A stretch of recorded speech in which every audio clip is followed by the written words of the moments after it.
ዘረደሸት ማለት በቃ ማንኛውም የዚህ ዕውቀት ተከታይ አባትህ ነው የዚህ ሁሉ የዚህ ዕውቀት ተከታይ ዘመድህ ነው። እኛ አሁን ትደብቃላችሁ ነው የምንባለው። እውነት ነው እንደብቃለን እንዳይጠፋ። የኢትዮጵያ ካርታ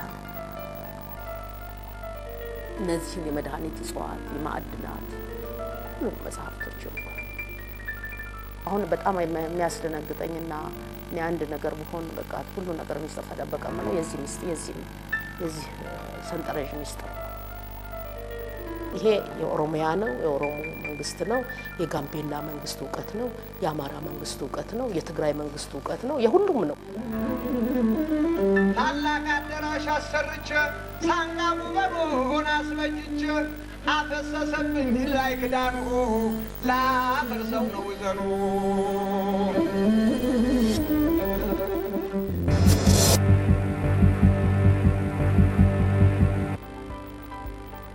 ገቱ እንደደረሰ ይነገራል።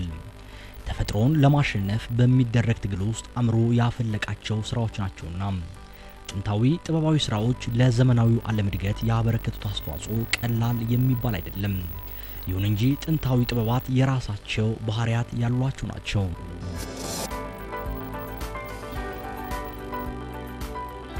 ከኢየሱስ ክርስቶስ ልደት በፊት 5800 ዓመት ዓለም ወደ ኋላ ተመልሰን ዛሬ ድረስ የቀጠለ ሚስጥራዊ ጥበብን እንመለከታለን። የሰው ልጅ ፈጣሪውን በመበደሉ ከደረሰበት የጥፋት ውሃ በኋላም ማለትም በኖህ ዘመን 20ኛው ዓመት መነሻችን እናደርጋለን። ከጥፋት ውሃ የተረፉት የሰው ዘሮች ገና ሳያገግሙ የገጠማቸው ችግር በዘመኑ አይነቱ የበዛ በሽታ መከሰቱ ነበር። እናም ኖህ የምድር እጽዋትን በአይነትና በዘር ከፋፍሎ ለመድኃኒትነት የሚውሉትን በመለየት መጠቀም እንደጀመረም የሕክምና ጥበቡ እንዴት መቼና በማን ወደ ኢትዮጵያ እንደገባ ጭምር የጥበቡ አዋቂዎች ይተርካሉ።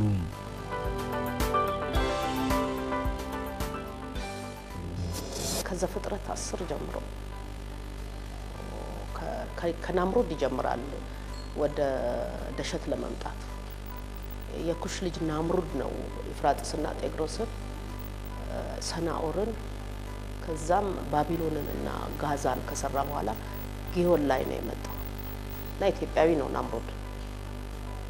አዋቂ ነው አስተዋይ ነው ህግንና መንግስታትን የፈጠረ ነው። መንግስትንም በዛን ዘመን ነው የፈጠረው ጊዮን ላይ። ከዛ በኋላ የልጅ ልጁ ነው ኢት የጊዮን ምንጭ ንጉስ ሆኖ ሲመጣ ነው መዛግብትን ይዞ መጥቶ ያው የሕክምና ስርዓቱ ይጀምራል። የዘረደሸት ዕውቀትም ከአባይ ጋር ነው ያለው። ከአባይ ምንጩ እስከ መጨረሻው ሜዲትራኒያን ሲ ያለው ነው መጽሐፉ ራሱ ካርታው የሚያሳየው ግርማ ጊዮን የሚባለው ነው የመጽሐፉ የነበረው መንግስት ስም ግርማ ጊዮን ነው የመንግስቱ እንትን የዛን ነው መከተለው። እሸት ዕውቀት ለማጥናት ሐኪም አበበች ሽፈራው እምብዛም በሴቶች የማይደፈረውን የጥበቡ አዋቂዎች ናቸው ከሚባሉት ሊቃውንት እግር በታች ቁጭ ብለው ተምረዋል። ጎጃም፣ ጎንደር፣ ዋድላ ደላንታና ሰሜን ሸዋ ልጅነቴን ጨረስኩበት የሚሉትን ዕውቀት ለመሰብሰብ ብዙ ታትረዋል። በግዕዝ ተጽፎ የተገኙ የዘረደሸት ስራዎችን መርምረዋል። መመርመር ብቻ አይደለም፣ ትርጉም ባለው መልኩ መጽሐፍቶቹን በመሰብሰብና በማደራጀት ለሀገራዊ ጠቀሜታ እንዲውሉ ብዙ ጥረዋል። ትምህርት ሲባል እንደ ዘመናዊ ትምህርት አንደኛ ሁለተኛ ተብሎ አይደለም። እያገለገልክ ነው ለሊቃውንቱ የምታውቀው ይሄንን ዕውቀትና ወደ ዘረደሸቱ ነው የገባሁበት ምክንያት እንግዲህ ቀደም ሲል አያቶቼ ቤተክርስቲያን አለቆች ናቸው። ከዛ በኋላ ደግሞ በኔ እድሜ ደግሞ ከነሱ ጋር የነበሩ ሊቃውንቶች ከሊቀ ጠበብት እሸቱ ጎሹ ነው የጀመርኩት። ከሳቸው በኋላ ወደ ዘጌ ነው የሄድኩት። ዘጌም ብዙ የተወሰነ አመት ከቆየው በኋላ የነሱ ሲጨርስ አገልግሎት ደግሞ ወደ ጎንደርም ከዛ ጎጃምም ዋድላም እያለ ሸዋ ሰሜን ሸዋ ድረስ አዳርሼ የሚችለውን ያህል ነው። ያልቃል የሚባለው ዕውቀት አይደለም። የዘረደሸት ዕውቀት በጣም ሰፊ ነው። በዘረደሸት ትምህርት ውስጥ የእጽዋትና የእህል ዝርያዎች ማዕድናትና ስነ ከዋክብት ይጠናሉ። ዘረደሸት ማለት በቃ ማንኛውም የዚህ ዕውቀት ተከታይ አባትህ ነው የዚህ ሁሉ የዚህ ዕውቀት ተከታይ ዘመድህ ነው። የተለየ የሚያረጋቸው ሁሉንም ሰው የራሱ አድርጎ የሚጓዝ ማህበረሰብ ነው እና በእውቀት ላይ የተመሰረተ ነው። በእውቀት ሐኪም አበበች በተለይም በሕክምና እጽዋት ሰፊ ጥናትና ምርምር አድርገዋል። የሳይንስና ቴክኖሎጂ ኮሚሽን በ1988 ዓመተ ምህረት የባህል ሕክምና አዋቂዎችን ሲያደራጅ ስራ ጀምሯል። በ1994 ዓመተ ምህረት በወርልድ ባንክ ድጋፍ መድኃኒት ያላቸውን እጽዋት በተመለከተም በሰሜን አሜሪካ በሚዘጋጀው ጉባኤ ተገኝተው ልምዳቸውንም አካፍለው ነበረ። እነሱ የሚፈልጉት ነባር እውቀት ከየተነሳ ነው ያለውም ኢትዮጵያ ላይ ነው።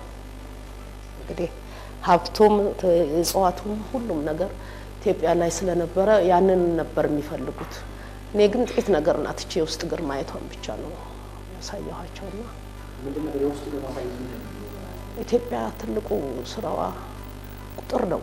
ውስጥ እግር ላይ ይታያል፣ በሽታህን ይነግራል፣ ከሌለም የለም። ያንን ነበር ህንዶቹም ሜክሲካኖቹም ውስጥ እጅ ነው ያሉት፣ የኛ ግን ውስጥ እግር ነው እና እሱን ነበር የተደሰቱበት። እኔም ወዲያው ተውኩት እና መጣሁ። ከጥቂት ጊዜ የአሜሪካ ቆይታ በኋላ ወደ ሀገራቸው የተመለሱት ሐኪም አበበች ሽፈራው ሀገራዊ ራዕይ አንስተው በቢሾፍቱ ከተማ በ4 ሄክታር መሬት ላይ የደሸት ኢንስቲትዩትን በማቋቋም ከ1400 በላይ የመድኃኒት እጽዋትን ማልማት ጀመሩም። ማዕከሉ ባህላዊ የዘር ባንክ፣ ታሪካዊ ቅርሶችን የያዘ አዳራሽና የሕክምናና የመማሪያ ክፍሎች እንዲኖረው በማድረግ እንዲደራጅ አድርገውትም ነበረ። 95 ላይ ሰራው። ያው 94 ተጀምረዋል።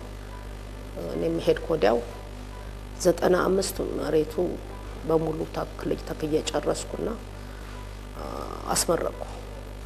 እጽዋት ነው፣ መድኃኒቶች ናቸው። መድኃኒቱን የሚመግቡ ባህላዊ ዛፎች ናቸው፣ ሳሮች ናቸው። ሳርም ያስፈልጋታል ኢትዮጵያ። እሱን ከጨረስኩ በኋላ የሕክምና ማዕከሉን ሰራው።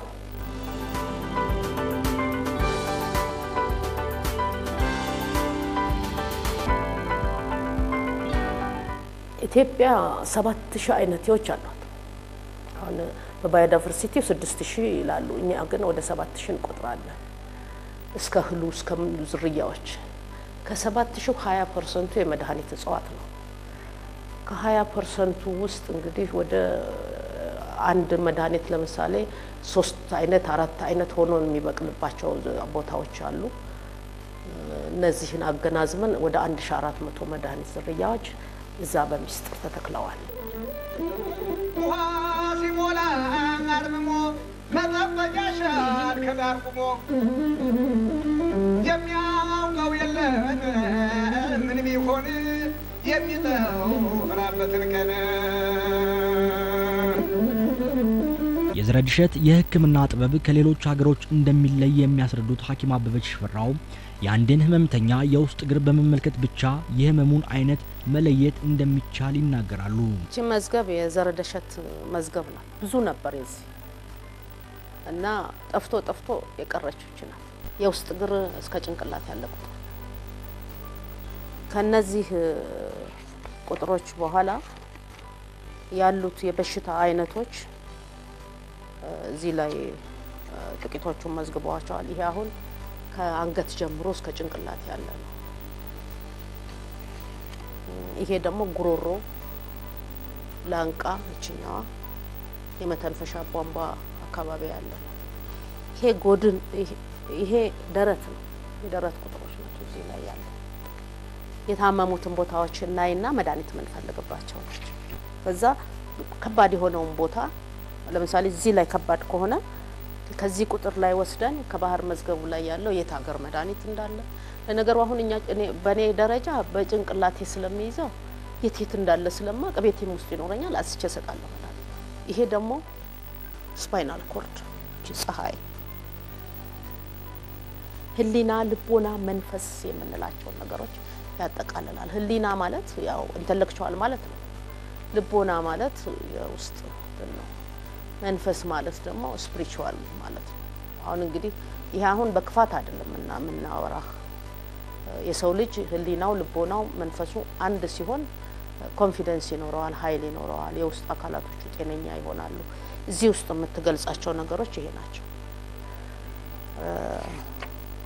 ኢንተሌክቹዋል ብቻ ከሆንክ አውቃለሁ ይልና ያጠፋል ልቦናው ካልተረጋጋ ይሄ የንፋስ ወራት ነው ያው ቅድም ባልቀደም ነገርኩ ከኢትዮጵያ የሚነሳ ንፋስ ብዙ ሀገር ያጠፋል ወደኛም ከተመለሰ ያጠፋናል ከራስ ዳሽን አካባቢ መሀል ላይ ነው እንደዚህ እየተሽከረከረ የሚነሳ እና ብዙ ጊዜ ከሜዲትራኒያን ሲ ካለው ንፋስ ጋር ነው የሚጋጨው ምድር ወገብ ጀምሮ ያለው የእሳቱ አፍ ነው የአሎሎ አፍ ነው ኢትዮጵያ ዓለም በአሎሎ ናት የእሳት አሎሎ ናትና የዛፎች ምኖች መተከል አለባቸው የሚባለው በስሩ የሚሰጠው እርጥበት ያንን ያቀዘቅዛል እና ይተነፍሳል ያንን ባዶ ሲሆን ነው የእሳት አሎሎ ኃይል ሲሰጥ ንፋስ ያመጣል እና ከ16 ኪሎ ሜትር በአመት ነው የሚያጠፋው መሬት በረሃማነት የሚመጣው ከዚህ አሁን ከምድር ወገብ ከሰሃራ በታች የሚባለው እሱ ነው የሱ ነው ንፋሱ በጣም ኃይለኛ ግን ስሩን ሄዶ ራስ ዳሽን ላይ ነው የሚወጣው ክፍቷ ያቺ ቦታ እና ሜዲትራኒያን ሲ ኃይለኛ ንፋስ አለዛ የኢትዮጵያ ካርታ ነው በቃ አሁን ይሄ እነኛ መጽሐፍቶች ይወክላል እነዚህ የመድኃኒት ጽዋት የማዕድናት ሁሉ መጽሐፍቶች ይወክላል በቦታው ነው ጭምር ግን በጣም ሩቅ አገሩ እስከ ግብጽ ይሄዳል አፍሪካ የተወሰኑ ሀገሮችን ይነካካል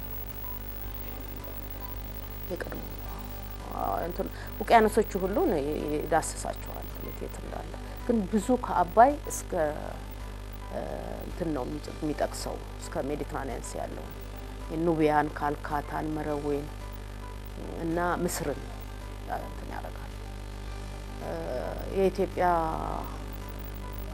ጎሳው እንትን ጎሳ እንበላቸው ወይም ዝርያዎች መደባይ ሰጲራ መራ ሳባ አዜቢያ ናቸው እነዚህ ዘሮች በሙሉ የሚገኙባቸው ቦታዎች ናቸው የነዚህ ቦታዎች እና ኩሾች ናቸው የኩሽ ዘሮች ናቸው የዛ መዝገብ ነው አሁን በጣም የሚያስደነግጠኝና እኔ አንድ ነገር ቢሆን በቃ ሁሉ ነገር ሚስጥር ተደበቀ ማለት የዚህ ሰንጠረዥ ሚስጥር ነው ጥንታውያኑ የዘር እድሸት ሊቃውንት ዕውቀቱ በጥንቃቄና በሚስጥር እንዲተላለፍ ካላቸው ፍላጎት ሁሉንም ህክምናዎች በአንድ ቦታ እንዲሰፍሩ አይደረግም የግርን የውስጥ ክፍል በመመልከት ህመሙን ለመለየት የሚያስችለውን ክፍል በጥቂት የሂሳብ ቁጥሮችና ስሌቶች የሚቀመጥ ሲሆን የበሽታውን አይነት ከተለየ በኋላ የሚስጥር ቁጥሮች ለመፍታት ደግሞ ራሱን የቻለ የባህር መዝገብ ይዘጋጅለታል ይህ ሲሆን የሚስጥር ቁጥሮችን ለመፍታት ከአንድ ቦታ ወደ ሌላ ቦታ መንቀሳቀስ ይጠይቃል የሚስጥር ቁጥሮችን ለመፍታት የሚደረገው ጉዞ በራሱ ሊቃውንቱ ምን ያክል ሚስጥራዊነቱን ለመጠበቅ የሚያደርጉትን ጥንቃቄ ያሳያል ምለውን ሰውዬ አንተ ለለው ማቃልዬ አባይ ወላል እንኳን ሰው ይዚያ አዋርነው ይዚያ አዋርነው ይዚያ ነው እንጂ ቁም ነገራም ሰው ልጅ ያለው አላቆራም ድህነት ምንላቸው ነገሮች በሙሉ ራሳችንን ፈልገን ስላላገኘን ነው እኔ ዘመናዊ ትምህርት አልተማርኩም በቃ ኢትዮጵያን በ2 በ3 አመት በ5 አመት በ10 አመት ውስጥ ደን ሊያለብስ የሚችል ዕውቀት አለ በዘረደሸት ዕውቀት እህል እንዳይጠፋ የሚያደርግ ዕውቀት አለ ዝናብን እንዴት ነው እሱ የምናመጣው የመሬቱን ነገር እንዴት ነው መሬቱን እንዴት ነው የምናዳብረው ይሄ ሁሉ ዘረደሸት ዕውቀት ውስጥ ነው ያለው መሬት ይታከማል የመሬት ህክምና አለ የእንስሳት ህክምና አለ የሰው ህክምና አለ አሁን ሰው የሚያስበው የባህል ህክምና ሰውን ብቻ ማከም ነው የሚያስበው መሬት መታከም አለበት ይሄን ሁሉ እዛ ላይ ነው ማተኮር ያለበት ለምሳሌ ግብርና እኛ እናስፈልገዋል ስለ መሬት እርከን ሹሩቤ ቢባል የእርከን አሰራር በጣም ይገርመኛል እዛ ባላገር ኦርጋኒክ ነገር ስናመርት በእሱ ነው እዚህ ቡልጋ አካባቢ ነው የምናዘጋጀው ሹሩቤ ነው የምንሰራው I would say that staying here has been a kind of example in how to live a healthy life in a way. Hakeem Abevich uses the daily routine of eating the right kind of food, having the right kind of rest, and while I've been staying here I feel as if I've kind of experienced firsthand the method of some of this tradition. She also when I first arrived gave me a traditional diagnosis which I found to be extremely interesting and accurate. And I've also spent some time looking at some of her እሸት ማዕከል የተዘጋበት ምክንያት የመጀመሪያ ስራውን ጨረሰ። ኢንስቲትዩቱን መስራት የእጽዋት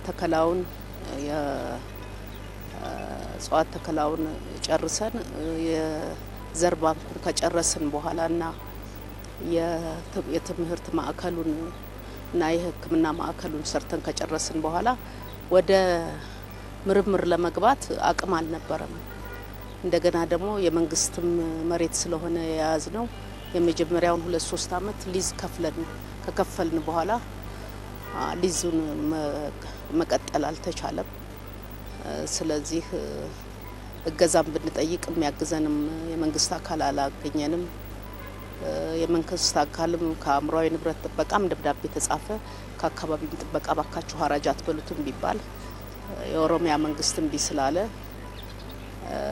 ከአቅም በላይ በሆነ ችግር ለመከላከያ ለብረታ ብረት ኢንጂነሪንግ አስተላለፍንና በሽያጭ ወጣን። ስንወጣም የ35 አመት ሊዝ ከፍለን የወጣ ነው እጽዋቱ እንዳይበላሽ። ከዛው ለኔ ከሚሰጠው ገንዘብ ላይ የ35 አመት ሊዝ ከፍለን ወጣን። መስራት አልተቻለም።